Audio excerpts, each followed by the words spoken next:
जय हिंद दोस्तों। Prime minister Modi ji का जो राष्ट्रपति संबोधन था वो समाप्त हो चुका है और एक एक संशय, कंफ्यूजन सब दूर हो चुका है।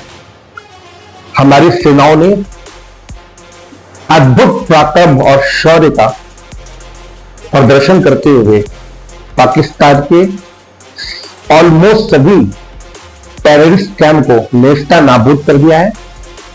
और जब पाकिस्तानी सेना ने पलटवार किया टेररिस्ट लोगों के सपोर्ट में, तब उनकी बहुत सारे एयर बेसेस, आई थिंक 9 या 8 या 11 घंटे करके उड़ा दिया।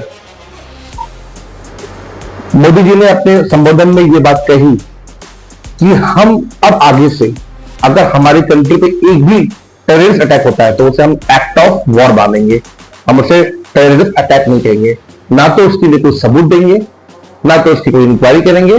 टेररिस्ट अटैक हुआ तो इसका मतलब है कि हमें मारना है, ठोकना है। ये मोदी जी ने क्लैरिफिकेशन दिया। पाकिस्तान के पास कुछ भी नहीं बचा, इंडियन वेपन्स के सामने वो बिल्कुल जीरो साबित हुए। तो हमारे वेपन्स के लिए एक वैश्विक बाजार भी हो सकता है। और आपको पता है कि वेपन्स बेच बेच के अमेरिका कितना पैसा कमाया, चाइना भी रास्ते पे। लेकिन हमारी जो भारत की वेपन इंडस्ट्री होगी, जो भारत की वेपन है, मार्केट में ऑलमोस्ट आने से पहले ही इस वॉर में उनका प्रदर्शन हो गया।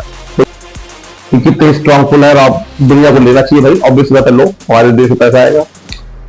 तो उनका संबोधन सुना और बहुत ही गर्व की अनुभूति हुई। भाई देखो, लोग ये बोल रहे हैं कि वो इंदिरा गांधी जी की तरह नहीं है, अभी हम आएंगे कंपेयर भी करेंगे, कोई दिक्कत नहीं है। लेकिन उससे पहले मैं ये आपको कहना चाहूंगा कि क्या किया मोदी जी ने। भाई एंटायर ह्यूमन हिस्ट्री में, एंटायर ह्यूमन हिस्ट्री में आप देखिए, आज तक किसी भी लीडर ने, और एंटायर ह्यूमन हिस्ट्री की बात करते हैं तो न्यूक्लियर बॉम्ब तो 1945 के बाद आया है, तो उठा के आप देख लो हिस्ट्री में भी तक 1945 के बाद आज तक किसी भी लीडर ने किसी भी ऐसे न्यूक्लियर पावर्ड नेशन के अंदर घुस के जाके उनके एयरबेस को उड़ा दिया हो, ऐसा कोई आज तक माइकल लाल पैदा ही नहीं हुआ मोदी जी के अलावा। इतना वॉर हुआ रशिया अमेरिका के बीच में, कोल्ड वॉर हुआ, कभी ऐसा सुना है आपने? कभी ऐसा सुना है आपने कि दुनिया में कभी ऐसा हुआ कि एक न्यूक्लियर पावर स्टेट के अंदर घुस के किसी कंट्री में और उसके बहुत सारे एयरबेसेस उड़ा दिए होंगे? अपने बहुत बड़ी बात है यार, और हम इंडिया सेलिब्रेट नहीं कर रहे हैं इस चीज को। क्यों नहीं कर रहे? उसके पीछे भी कारण है। हमारे इंडिया में मोस्टली 3 टाइप के लोग हैं इस वक्त, जिनका जो जज कर रहे हैं इस वॉर को, या मोदी जी को जज कर रहे हैं। पहले टाइप के लोग वो हैं जो इस चीज का पॉलिटिकल फायदा उठाना चाहते हैं कि फाइनली मोदी जी ने पीओके अभी तक फिलहाल नहीं लाया, हमारे कंट्री में बीच में वॉर रुकवा दिया, या बलूचिस्तान को आजाद नहीं करवाया, अभी तक वॉर रुक गई। तो वो लोग कुछ भी कर ले मोदी जी, उनके अगेंस्ट भी बोलेंगे, उनको पॉलिटिकल एडवांटेज चाहिए, अभी भी बोल रहे हैं वो। कल को अगर मोदी जी मंगल ग्रह को भी जाकर उन्होंने एनेक्स कर लिया ना, तो भी ये जो फर्स्ट टाइप के लोग हैं जो अपना पॉलिटिकल एडवांटेज लेना चाहते हैं, वो उसमें भी खामियां निकालेंगे। अरे वो तो उन्होंने क्यों नहीं वीनस प्लेनेट को भी जो है एनेक्स किया, सन तक के नहीं पहुंच गए भाई मोदी जी। तो उनकी तो बातें छोड़ दो, वो तो पॉलिटिकल एडवांटेजेस लेने हैं और वो क्रिटिसिज्म करेंगे ही करेंगे, उनका ताबी यही है। और जब इंदिरा गांधी जी ने 1971 में युद्ध का बिगुल बजाया था, तब उस समय का जो विपक्ष था उसने उनका पूरा साथ दिया था। यहां तक कि वाजपेयी जी ने यह भी बोला था कि युद्ध रुका का अवतार है। तो आज का विपक्ष क्या कर रहा है? भाई आप सेंस लगाओ, आप वॉर ऑन टेरर करने गए हो, जो हुआ है उसका रिवेंज लेने गए हो, बदला लेने गए हो, और आपने बहुत बड़े लेवल पे जाकर बदला लिया है। आपने न्यूक्लियर पावर स्टेट के अंदर घुस के उनके 8 एयरबेस को उड़ा दिया है। बहुत है, बहुत ज्यादा, कम नहीं है ये। और मैं ये नहीं कह रहा हूं पीओके को लेके नहीं आना, वो भी लेके आना है, लेकिन उसके लिए एक अलग प्लान है, एक अलग स्ट्रेटजी है। तो मेरा कहने का मतलब ये है कि इतना बड़ा जो कंट्री है, हमारे पास सिर्फ यही एक मुद्दा नहीं है कि पाकिस्तान जैसे थर्ड क्लास कंट्री के लिए हम अपने सारे रिसोर्सेस को लगा दें और जो हमारा एक भावी फ्यूचर है उसको दांव पे लगा दें। मेरा कहने का मतलब समझिए आप। पहले टाइप के लोगों के बारे में मैंने बात की, वो तो खुद भी करेंगे, मोदी जी उनको क्रिटिसाइज करना ही करना है। दूसरे टाइप के लोग वो हैं जो कि इमोशनल है, बहुत ज्यादा इमोशनल है इंडिया के अंदर, नो डाउट। देश प्रेम उनके रगों में दौड़ता है, उनके देश प्रेम में कोई शक नहीं है, और उनको मेरा नमन भी उन लोगों को, बहुत अच्छी बात है, बहुत अच्छा सोचते हैं कंट्री के बारे में, लेकिन वो लॉजिकल नहीं सोचते, फैक्ट्स पे नहीं आते, चीजों पे नहीं आते, ये नहीं सोचते आगे क्या होने वाला है, या वो बहुत उनका आयाम ज्यादा बड़ा नहीं है, वो बस ठोकना जी ठोको है, फ्लो में फॉर्म में, सचिन तेंदुलकर अब तो मार देगा 500 रन 50 ओवर के मैच में, ऐसा नहीं होता है मेरे। देखो आप जो चीज लेने जा रहे हो वो इंपॉर्टेंट है हमारे लिए है, लेकिन जिस चीज को आप लेने जा रहे हो उसके लिए आपको क्या कॉस्ट देनी पड़ रही है, ये भी बहुत ज्यादा इंपॉर्टेंट है। और अगर आप प्लानिंग के साथ जाओगे तो निश्चित ही वो कॉस्ट देनी पड़ेगी आपको। तो इसलिए मैं ये कहना चाहता हूं आपसे कि ये जो ऑपरेशन सिंदूर था, नो डाउट ये एक्सटेंड भी हो सकता है, और बेबी हम पीओ को भी ले लें, तो प्राइम मिनिस्टर जी ने संबोधन में कहा है कि जब वो नेगोशिएशन के टेबल में बैठेंगे ना, तो उनकी मांग पीओ की होगा और टेररिज्म खत्म हो जाए, यही दो मांगे रहेगी उनकी। और इसे पाकिस्तान मानने वाला नहीं है तो मोदी जी तो मारेंगे ही सबका। लेकिन अभी जो तत्काल जो इशू दायर हुआ है उसके जो इमोशनल लोग बहुत ज्यादा दुखी हो रहे हैं, बहुत निराश हो गए हैं। यार ये निराशा का टाइम नहीं भाई, सेलिब्रेशन का टाइम है। आप प्राइम मिनिस्टर ने वो करके दिखाया है जिसे पूरे एंटायर ह्यूमन हिस्ट्री में आप तक किसी ने करके दिखाया नहीं है। घुटने पे लाके खड़ा कर दिया भाई साहब, किसी न्यूक्लियर पावर स्टेट के अंदर घुस के मारा यार। सेलिब्रेट करो इस बात को, निराश होने की जरूरत थोड़ी ना है। ये ओके तो आएगा ही आएगा, आज नहीं तो कल।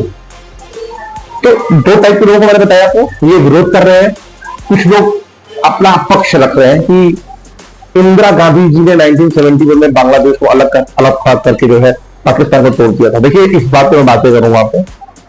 आप 1971 के वर्ल्ड को उठाइए, 2025 के वर्ल्ड को उठाइए, ठीक है, और कंपैरिजन कीजिए सारे सर्कमस्टांसेस। 1971 में पाकिस्तान, इंडिया, चाइना तीनों का जीडीपी ऑलमोस्ट सेम था। इनफैक्ट इंडिया ही पीछे था इन दोनों से, पर कैपिटा का उठा लेंगे तो, ठीक है। और चाइना और इंडिया की जीडीपी लगभग सेम थी। पाकिस्तान की लगभग ऑलमोस्ट थोड़ी बहुत अंतर रहा होगा, पर कैपिटा भी देखेगी तो ऑलमोस्ट सेम ही था। ओके, उस टाइम पे हमारे लिए चाइना उतना बड़ा थ्रेट नहीं हुआ करता था, हार्ड थ्रेट, लेकिन इतना बड़ा थ्रेट नहीं हुआ करता था, क्योंकि हमसे आज के टाइम पे 5 से 6 गुना ज्यादा बड़ी इकोनॉमी बन चुका है। सीपेक उसने लॉन्च कर रखा, पाकिस्तान से उनके बहुत टाइअप्स है, बिजनेस टाइअप्स है, और ये भी हमें पता है कि वो एग्रेसर है। तो हमने नो डाउट पाकिस्तान से बदला लिया, लेकिन अब क्या बिना प्रिपरेशन के पाकिस्तान से लड़ जाए, कभी तो चाइना भी पीछे से आए और फिर हम युद्ध में चले जाए और पूरी इकोनॉमी सब कुछ बर्बाद करके छोड़ दे। भाई जो भिखारी है वो अपने फ्यूचर के लिए क्या सोचेगा? पाकिस्तान क्या, वो तो फिदाई है भाई, वो तो हम मरेंगे मारेंगे, वो अभी कंडीशन में किया है। लेकिन हमारा तो एक बहुत बहुत प्रोमिनेंट फ्यूचर है हमारे कंट्री का। कुछ ही सालों में हम तीसरी सबसे बड़ी अर्थव्यवस्था बन जाएंगे और 2030 हम दूसरी सबसे बड़ी अर्थव्यवस्था बन जाएंगे। पाकिस्तान का रहेगा तो क्या दूसरी सबसे बड़ी अर्थव्यवस्था, दूसरी सबसे बड़ी इकोनॉमी या पहली सबसे बड़ी इकोनॉमी में ऐसे बन जाएंगे? बहुत लड़के बड़े बड़े नहीं ना। हम अमेरिका की रहते हैं नहीं कि धन मार के चल रहे हैं, दो देशों को लड़वा रहे हैं, अपने वेपन बेच रहे हैं, इकोनॉमी स्ट्रॉन्ग कर रहे हैं। हम तो भाई धर्म के रास्ते चलने वाले लोग हैं, मेहनत से बनेंगे ना दुनिया का पहला या दूसरा इकोनॉमी, तो मेहनत का रास्ता हमारे पास है।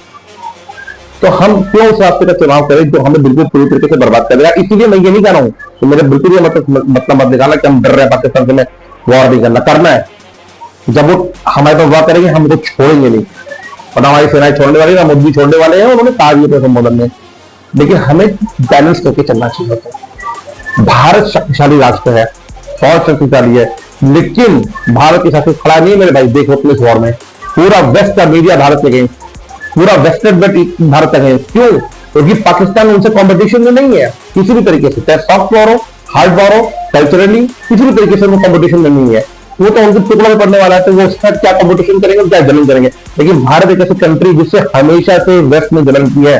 क्यों? क्योंकि हमारे पास कल्चरल सुपीरियरिटी है, हमारे पास एक फ्यूचर है, हम फ्यूचर में डोमिनेट कर सकते हैं, उनसे आगे नहीं कर सकते, उनको पीछे कर सकते हैं। तो वो हमेशा हमसे जलन करते हैं, इसलिए हमारे साथ कोई खड़ा नहीं है। आज अगर हम जिस कंडीशन में भारत जिस स्टेज पर है बहुत पावरफुल है, लेकिन आज अगर हम पाकिस्तान से भिड़ेंगे डायरेक्टली तो ये इनमें से कोई हमारा साथ नहीं देगा, और मे भी पाकिस्तान का लोग साथ देगा, क्योंकि वो तो भिखारी कंट्री है, उसका लोग साथ देके हमें पूरे वर्ल्ड में कोई भी वेस्टर्न कंट्री नहीं खड़ी है, क्योंकि सब हमसे जलन करते हैं, हमारी तरक्की को टिक करके, हमारे प्रोमिनेंट फ्यूचर को टिक करके। तो हमें अपने आज को बचाना है जिसमें कि हमारा भविष्य बहुत बेस्ट हो। ये अट्टा लट्टा पाकिस्तान जैसे भिखारी कंट्रियों से लड़के अपनी इन चीजों को बर्बाद करें। हाँ, जवाब देना है तो जवाब दिया गया, बहुत अच्छे रेशियो एंड प्रोपोर्शन में जवाब दिया गया। तो अब चलो कंपेयर कर लेते हैं, मैं अपनी बात को जल्दी समाप्त करना चाहूंगा। 1971 तक इंडिया और 2025 तक इंडिया।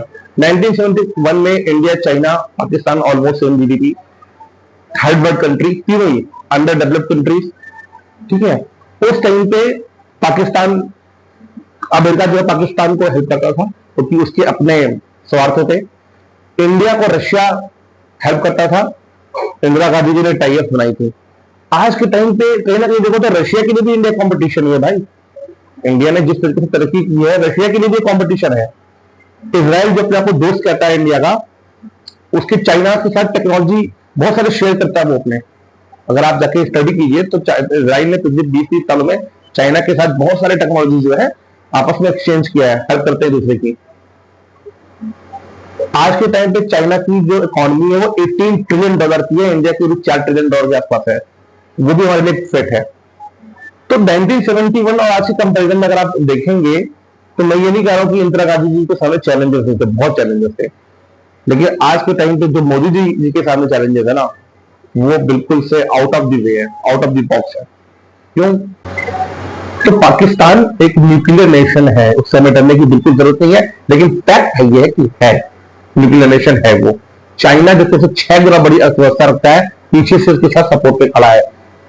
3 पॉइंट कहते ना, लगभग 3 पॉइंट पे इंडिया को लड़ना है, बांग्लादेश की वजह नहीं जा चुका है इसमें।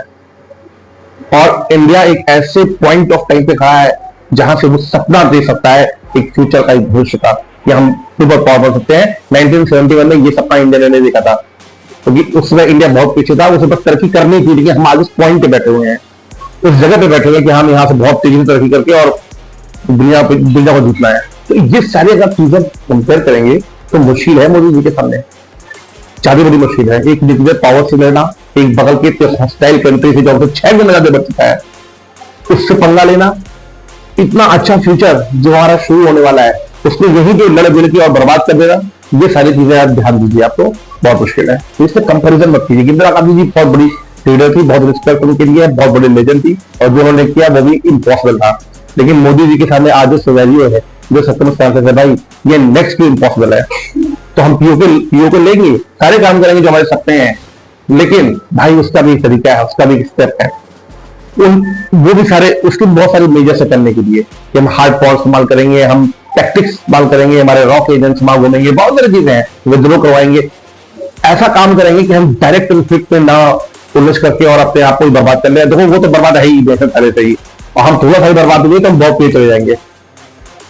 तो इसलिए निराशा मत रखिए, जो हमने अपना प्रदर्शन किया पूरी दुनिया ही दी हुई है और आगे भी करेंगे, पीओके तो हमारा ही होगा, ये तो निश्चित है।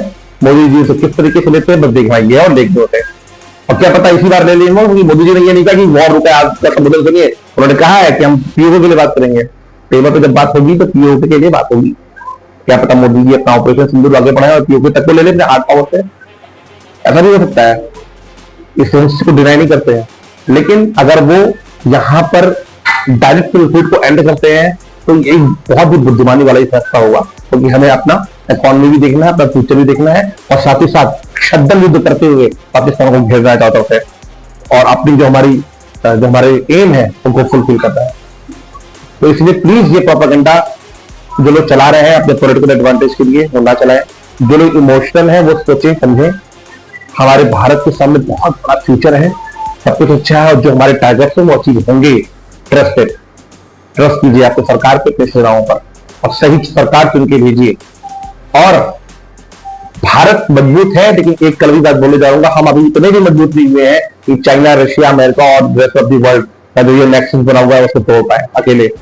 तो हमें और भी पावरफुल बनना है, बहुत पावरफुल बनना है। सबसे पहले हमें सारे अपने जो ब्रेन हो रहा है ना, अपने साइंटिस्टों को, अपने लोगों को बुलाना है इंडिया के अंदर, जो हाईली इंटेलेक्चुअल्स लोग हैं, साइंटिस्ट है, आए इंडिया के अंदर, रिसर्च एंड डेवलपमेंट में काम करना है। आज जैसे डीआरडीओ ने और हमारे वेपर्स ने धमाका कर दिया है, वैसे हम लोग को और एक नेक्स्ट लेवल में पहुंचना है। उसके बाद पाकिस्तान की बात ही कौन कर रहा है यार, ये तो वैसे ही खत्म हो जाएगा। हमें तो नंबर 1 बनना है, हमारे सामने तो अमेरिका भी आगे तक देख लेता है, ऐसा बनना है हमें। और वो बनने के लिए आज हमें दिमाग से चलने की जरूरत है, सोच समझ के चलने की जरूरत है, और दुश्मन को बिल्कुल जवाब देने की भी जरूरत है, वो भी हम कर रहे हैं। तो इसलिए देश के प्रत्येक नागरिकों से मेरा ये निवेदन है कि आप लोग अपने धैर्य को मत खोए, पेशेंस मत खोए। सरकार हमारी बहुत सशक्त है, अगली बार हमें पूर्ण बहुमत से सरकार को जितानी है और ये सरकार आएगी, निश्चित ही पीओके को भी लेके आएगी, भारत को विश्व विजेता भी बनाएगी और भारत वर्ल्ड में एक उभरता हुआ सितारा भी बनेगा। तो इन्हीं शब्दों के साथ मेरा ये कहना है, इस वीडियो का मकसद था कि आप लोग कृपया मोदी जी का साथ दें। ये बिल्कुल मत कहें कि ट्रंप ने ये करवा दिया, वो करवा दिया। ये तो वर्ल्ड पॉलिटिक्स है, चलता रहता है। ट्रंप कहां बैठा हुआ है? वो नंबर 1 कंट्री का राजा है, उससे हमारे बहुत सारे डील्स हैं, उससे बिजनेस है, बहुत सारी बातें। वो तो बोलेगा, अपने आप को एडवर्टाइज करता है, बंदा बिजनेसमैन है, वो पॉलिटिशियन थोड़ी ना है। तो उसकी बातें छोड़ो, वो क्या बोलता क्या नहीं बोलता, उसकी बातों पर सीरियस मत हो। हमारे मोदी जी ने जो संबोधन किया, जो बताई चीजें, उनको सीरियसली लो और उन पर विश्वास करो। देश के प्रशासन पर विश्वास करो, नेताओं, हमारे जो मिनिस्टर्स हैं, सेना है और हमारी जो विदेश मंत्री हैं, सारी जो सिस्टम है उस पर विश्वास कीजिए। वो अच्छे रास्ते पे, अगर अच्छे रास्ते पे नहीं होता तो ये शक्ति प्रदर्शन नहीं होता। 2014 के बाद से मोदी जी ने तैयारी शुरू कर दी थी, आज के दिन से 12 साल से, और उसका नतीजा ये त्रैमाम में पाकिस्तान है पूरी दुनिया में जितकार है के टाइम में इंडिया की। तो वेस्टर्न मीडिया बोलती नहीं है कि उनको फ्रांस और इंडिया का जो वेपन मार्केट है ना, उसको डाउन करना है दुनिया के सामने। क्यों? क्योंकि उनको अपने वेपन भेजने हैं, तो वो सही बातें नहीं बताते, लेकिन अंदर तो वो नहीं पता है। झटका लगा मेरे भाई, तो झटका और लगाना है और साथ देना है सरकार। जय हिंद, जय भारत।